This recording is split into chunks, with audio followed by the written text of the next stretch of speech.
Tonight at 9 o'clock, an NBC exclusive interview. The legendary singer Celine Dion visiting with today's Hoda Kotb, her first interview since being diagnosed with that rare neurological disorder, stiff person syndrome. Well, in it, Dion reflects on the moment that she revealed her diagnosis to the world. You said not telling the truth was too much to carry. I could not do this anymore.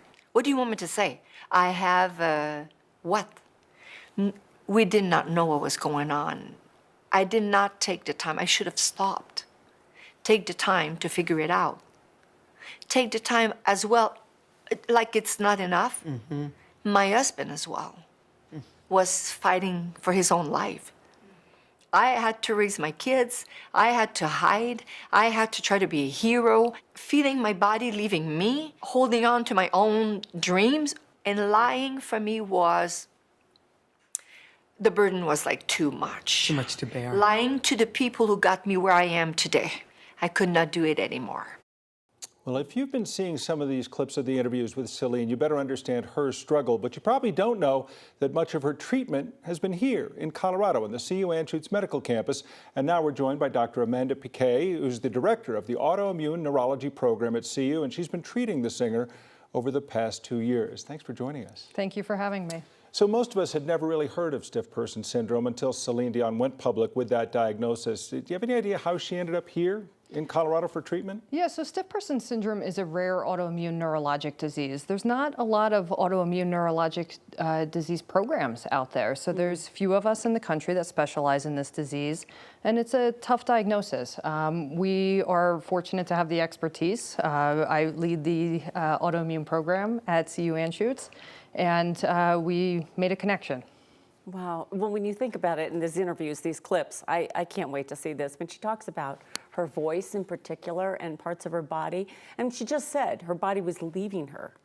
What is the treatment? Is there hope? I mean, I know she wants a miracle here. Yeah, this is again, a rare progressive autoimmune neurologic disorder. We do not have a cure for this disease. We don't have a cure yet.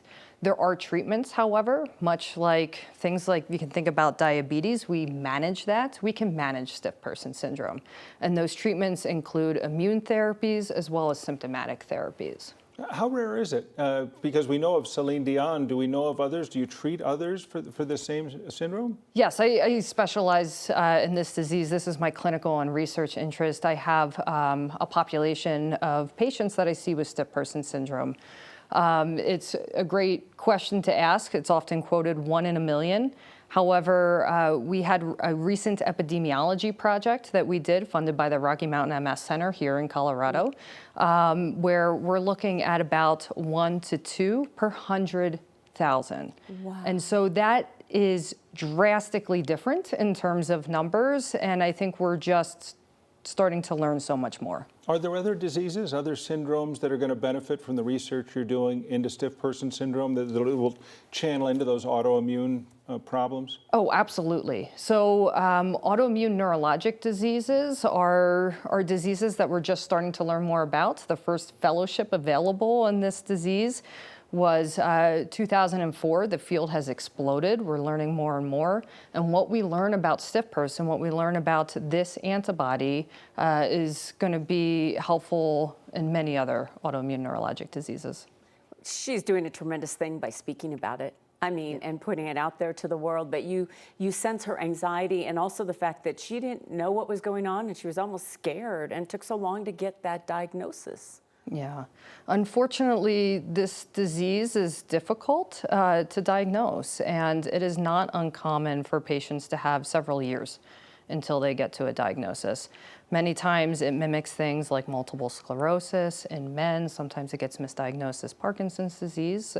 They are symptoms that are not specific, and so it's hard to get to a diagnosis. You mentioned misdiagnosed in men, but it is turning up more prominently in women than men. Yes, so about 60 to 70% women. Does that help you in trying to figure out what triggers it, or does that is that still anomalous to you? Does that maybe provide you some clues or a path? We don't know, and more research is needed to go into this disease. She clearly is very tough. Oh, she's incredibly tough. What she is doing is absolutely amazing for the field. And as far as trying to combat it, it appears that, now she talked about her late husband, Renee, she talked about raising her children, that now this is about her. This is about her trying to combat this disease. I imagine you see this, the anxiety that comes with the disease has to be almost as tough as the disease for many. Yeah, and that's part of the disease. That is truly part of the disease. Well, it is fascinating to hear more about it. We're going to hear much more about it tonight. But to find out that she'd been here getting some of the treatment and then you've been a part of that, it's nice for you to take a few minutes and visit with us today. Thank you. Thank you for Continue having me. your research. It's very exciting. We will. Dr. Amanda Piquet.